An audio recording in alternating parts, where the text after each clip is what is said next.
itself, and I would think that probably dystonia is not the only result that can happen from people who have this.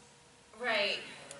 I mean, I think I think when they're looking at that, they're looking at, right, that more of the brain is lighting up in the functional MRIs, when they're looking at people doing tasks on MRI and how much of the brain is lighting up. And I think that it is behind a lot of musicians' disorders, and I kind of went quickly through that, but one of the most interesting studies to me was this comparison of the brains of musicians while performing various tasks and responding to various sensory stimulus, comparing musicians to chronic pain patients, and that sort of receptivity to that sensory stimulus and how much of the brain was involved in that.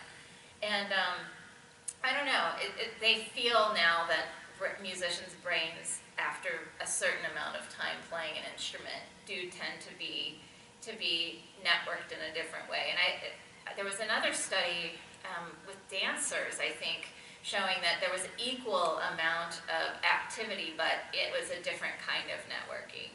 And one of the things that I think about, I spent a long time working with students on like pitch issues and what do you call it? What did Feldenkrais have? He couldn't sing in tune. Oh, yeah. Anyway. I don't know what you call it. What do you? I can't think of the word. Tone deaf? Yeah, tone deaf. Yeah, and whether or not you can teach students to hear pitch and to internalize pitch. And a lot of times in the classroom, they've noticed that students will just associate a note on the page with a physical action, and that's a very slow response, and it's very hard to teach kids to hear when they learn to look and then feel, instead of to look at something, know what it sounds like, and then associate the sound with the kinesthetic activity. But that kind of networking over a long period of time, when you're always associating something on a page with a sound, and you're associating sound with the physical, those things kind of get wired together for the long term, and so there's a lot more of the brain that's maybe involved in each physical activity because of that sort of networking.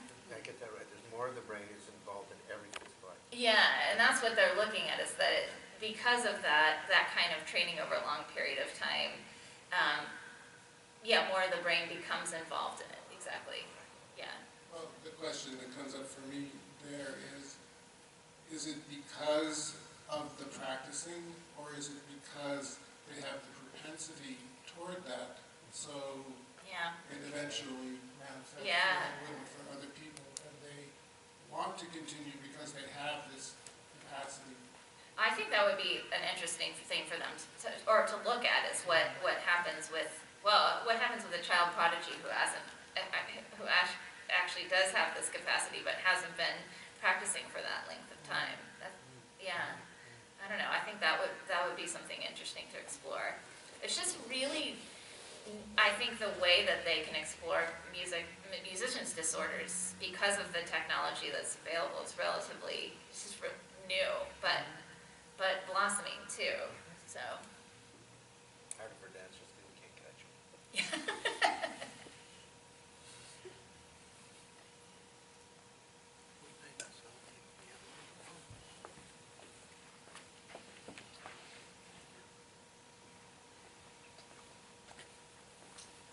Alrighty.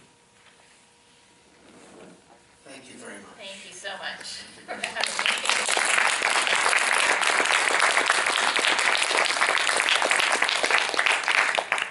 Have fun in Paris. Oh, thanks. We can turn off the